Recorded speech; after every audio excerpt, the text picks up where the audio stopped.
Hey! We are Galaxy Thief, we are Yamaha Music London Ambassadors, and this is our mini documentary on the track we wrote called Free.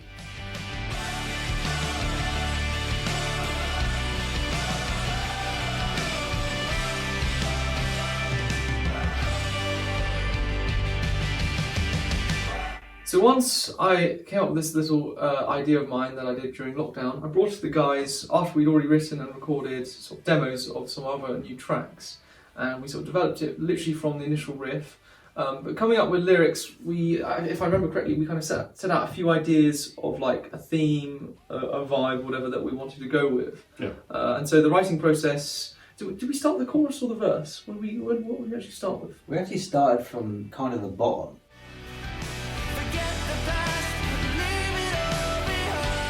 So when George first brought Free to the band, we started writing just before then, kind of all in the room together, whereas before we kind of sit at Logic, we felt, let's all be on our instruments and get a good feel for the track. And I really liked it, first of all. It was like a really, really cool vibe. Obviously the first step was we had to find the right tempo. So we messed around, I think we were around the 83 to 85 or 86 mark. We kind of messed around with a few of them, and we ended up thinking that the 83, slightly slower, just a bit more, it's a bit more of a powerhouse of a song. So then obviously from there came this intro groove, and as soon as I heard the idea from George, I thought this is such like a big Arcade Fire, this intro could be massive, and we came up with the idea of the woes and that massive hook, and kind of came up with a groove to support that and to kind of really drive that intro in a big explosion, beginning of the song. We're Galaxy Thief, hello, listen to us sort of vibe, and it's a really cool part and really sort of massive section.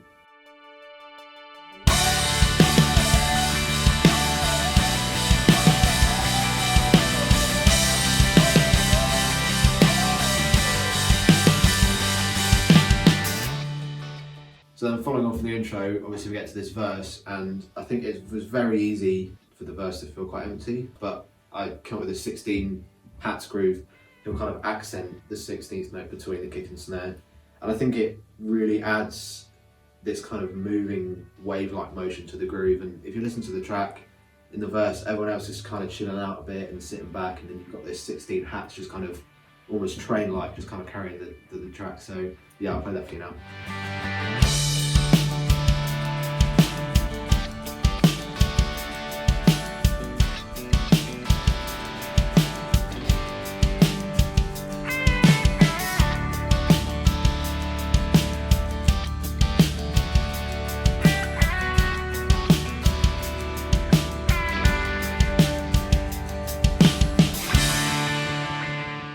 So we come to the end of the second chorus, and then we're into this massive section. We're into the bridge, and the part's been quite busy so far. The drums in particular, there's not been much break from the kick pattern. Everything's been quite samey, and I think at this point I've already established in the song the drums are a very backbone sort of feature.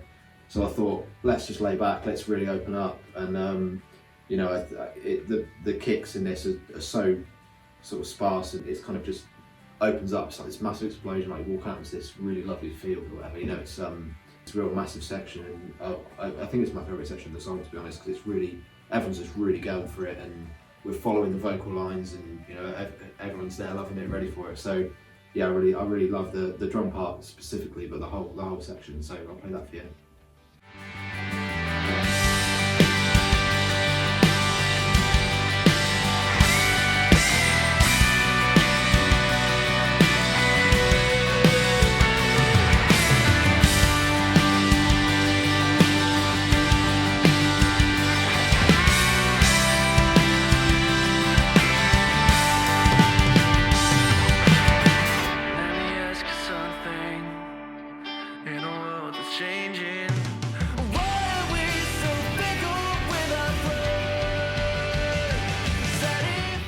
Once I knew what Ben was doing, that gave me a real good platform to think about what I was going to do next.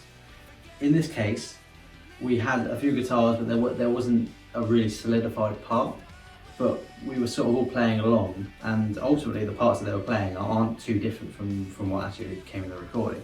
But I heard a sort of train-like 16th note thing that Ben also heard and implemented into his playing. But I thought it would be a bit much, a bit taxing on the ear if I'm constantly doing 16th notes as well. So I tried to find a real way of just sitting in the background and I decided to go with eighth notes and just keep in that little pocket zone of doing my own thing, but also supporting everybody else, because ultimately it's about the song and not just about what I'm doing.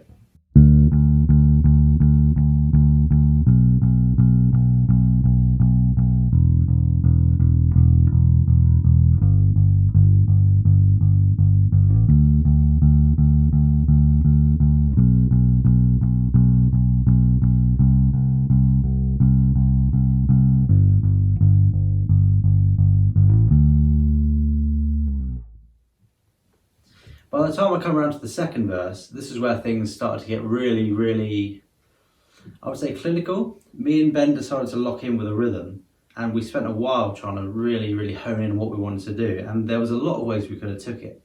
And the first way, I was going to follow him exactly in his kick pattern. I was going to go, and that, to me, just felt a little bit disjointed, and the other guys were, they supported the decision to try and think of something else. So ultimately, I wanted there to be this feeling of me coming in and out, and a way that I like to think about bass in general is that the long notes are an extension of the kick drum, but the snare drum is where we cut off, and this is a perfect example of that. So I will play the long note on the kick drum, and then by the time the snare comes in, it'll be, and there, in between, you can almost feel where the beats were going. It creates this really tight feeling where the guitars can, again, just sit on top. And from the bottom, we are really building a stable foundation for just load of space in the track and the vocals to sit on top really nicely and just, ultimately just tell the story of the track. It's not always necessary to be playing the root notes of the chords. This is a prime example of that in this track, because I really wanted there to be a bit of tension in this. Although there's chords moving underneath, I wanted there to be one note that's just sort of implying that the song's going to go somewhere. Although I didn't pick a particularly tense note in the key, it really adds that it's almost like a little drop until you get the lift of the chorus. And this is how I played it.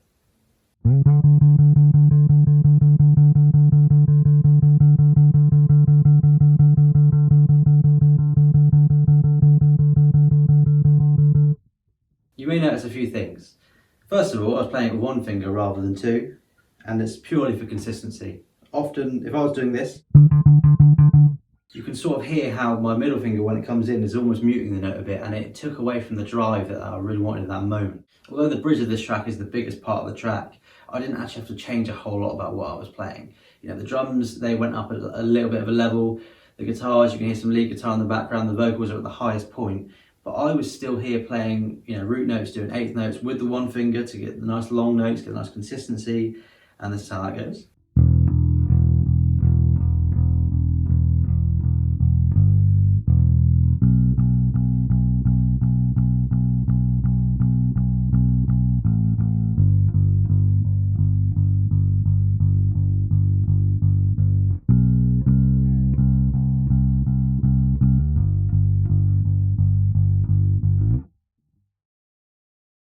So there you may have noticed a little fill that I did. It was a very tasteful fill. It was only one extra note, and it was enough in the heat of the moment to just add that little bit of rub against some of the other rhythms, but it was still maintaining on that grid, which I think fits perfectly within the track. And I didn't play any note on the one because I wanted it to be a big drop, because everybody just drops out at that point, ready to come back in for that last chorus. I don't know how you guys feel, but there's something about this song, because we've obviously written, it was amongst other songs that we were writing at the time. There's something about this song, everything just came together. Yeah, so when we were actually writing Free, we were writing it alongside 3 other tracks, and it kind of stood out to me as the song that we should begin our new era, because it was so hard hitting and it was just so energetic, and it's got this big sound to it. So once the rhythm section were kind of locked in with what they were going to do, it was time for me to figure out what I was going to do on acoustic. So I actually thought, with Ben doing his hi-hat 16th note groove, I thought I'd write something that sort of complemented it. It kind of sounds a bit like this.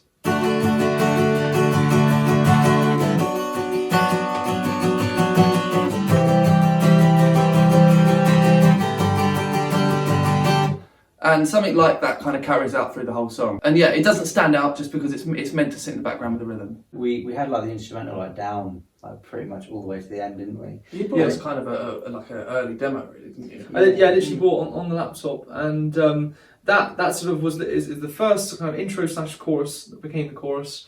It had part of like the bridge slash build up, pre-chorus, whatever, and it had like a verse idea. And I think the original woes actually, you came up with the melody idea as a chorus. Yeah, so and I think the time I was like, why don't we just have that as a woe chant to start the song? it was interesting. I came up with the woes where I was going to do it on the fifth, so like really high notes, You're like, and then yeah. And Rhys then said, well, actually, so do the and do it on the third. And so I at the time I said, oh, maybe we could do a harmony with that, but to be honest, it was so high. Yeah, George's voice is a little bit higher than mine. So. Well, I don't know. I mean, I can't really sing, so I was kind of probably prematurely suggesting singing that no one could do. But yeah, so Rhys kind of came up with that bit being on the third note of the scale, and that kind of became, as Ben said, this kind of big build-up kind of intro, pre-chorusy, whatever. And then obviously we came up with the main lyrics for the chorus itself. How do we do that? It was based on the idea of like forgiveness, wasn't it? And like kind of letting it go. When someone has wronged you, like although it's always good to see eye to eye and to for the other person to say they're sorry. Like there's also a part for you as the party that has been affected to remove that sort of burden off your shoulders. If you need to sort of move on and become happy with something, then it literally it frees up your burden of someone else's wrong against you. They may come back and say sorry in the future, they may not, but whichever option that happens, you have moved past it. It's not your problem anymore. Yeah, that's the main theme behind it. We used a couple of different lyrics and eggshells that you lay, or avoiding eggshells that you lay, whatever the line is. I like that. That was Jake's lyric, I think. Between the eggshells that you lay, yeah. As if you're tiptoeing around sort of all these problems when, to be honest, if you let it go, they may not be problems that are in front of you anyway. But, avoiding, So those are some of the fun ideas we had when writing lyrics. Yeah, so when it came to sort of the dynamics of the track, vocal melody is sort of quite important. So we ended up starting with we started with the really high punchy woes, the hook, and then we went down into the verse where it was quite a low, chilled out thing. Yeah, to kind of build the kind of the contrast between a kind of like a building up verse, and then when the chorus hits, it's straight up into onto the major third, kind of catches the ears and the attention. Like one thing I think I've certainly learned from the last few months of writing with you guys is that if you write like a really lit verse, like a really built up verse, and then the chorus comes in, it's got to lose that impact. It's really hard to go anywhere with it. Yeah. I feel like also like where we've got this big punchy chorus. When it came time to get to the middle eight, it kind of feels like it can't go any further, and then the highest note of the whole song comes in at the very start of the middle eight, and it kind of almost pushes the bar a little bit higher and you don't expect it. Yeah, with the guitar bit on that, I end up playing the lower down harmony to your higher up sort of melody. I like doubling up on two different instruments, one harmony. It's always good. So with Free, it was originally an idea that I sort of came up literally in my room during lockdown. And it just came to me, it's sort of based off a little riff, which I shall play to you now. Was actually C sharp, we eventually did it in D now. Fairly kind of simple, and was kind of inspired by a track Shaken we did with Amber T. I think I came up with the idea, would have been 2 or 3 weeks after we got back from recording that.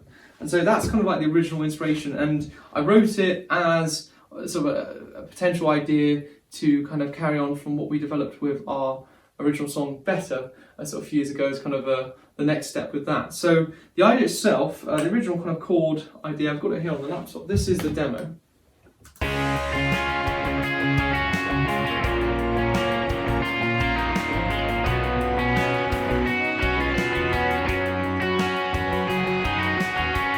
It's in different keys, so this is in the D now.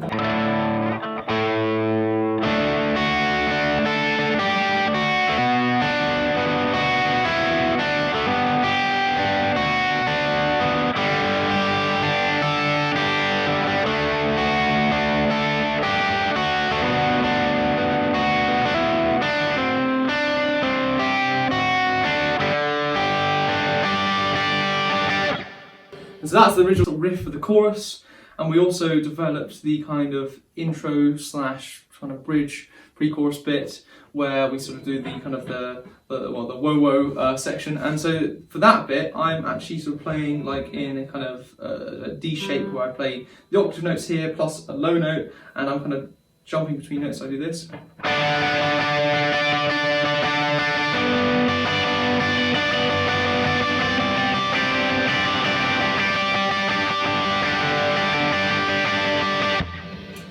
So that's the shape I did for that one. Going through the song, we have the sort of verses where I'm doing sort of a few sort of rhythmic bits where I go sort of like this particular shape here.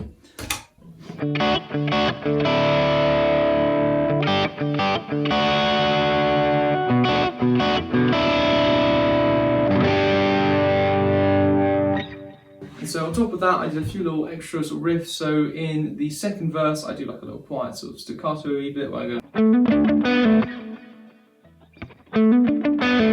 fill it out, and then for the second part of that sort of that verse, I then do a kind of more lead bit where I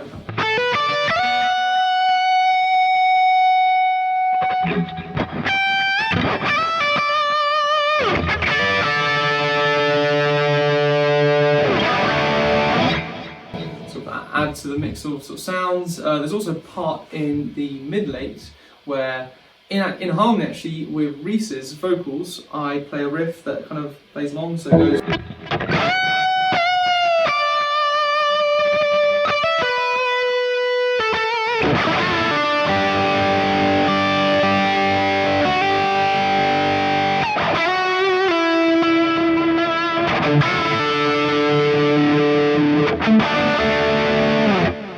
And then finally, obviously, ending the song with sort of a last chorus and then effectively a pre-chorus bit at the end, and then we all cut out to go back to the vocals. It was a really exciting thing to see it all come together as a track that we kind of, I sort of had this original kind of vision for, but never quite could imagine it could have come out how it did. And so, and also as an inspiration for the future for new tracks, I'm really looking forward to writing new stuff with the inspiration from that in mind. Like almost first time, it's just felt really natural. Seemed to write itself. Probably a combination. It's good It's with that. Well, we'd already written a few tracks. I think we were really like this when it came to the writing. It was process. surprisingly easy, actually. Yeah, that was the nice thing. And I mean, funny enough, with some of our other tracks, like some bits can be easier, some bits can be hard. Like the end result can not always be indicative of what the writing process The was journey like. to get there. Unfortunately, with Free, it seemed fairly like fun and light and easy to write, and I think it's come out quite well as a final track. So I think it's important actually. Like we've ended up being able to practice writing together, and it's slowly gotten easier and easier to start writing songs, and it starts coming out more naturally. You know? it's like sort of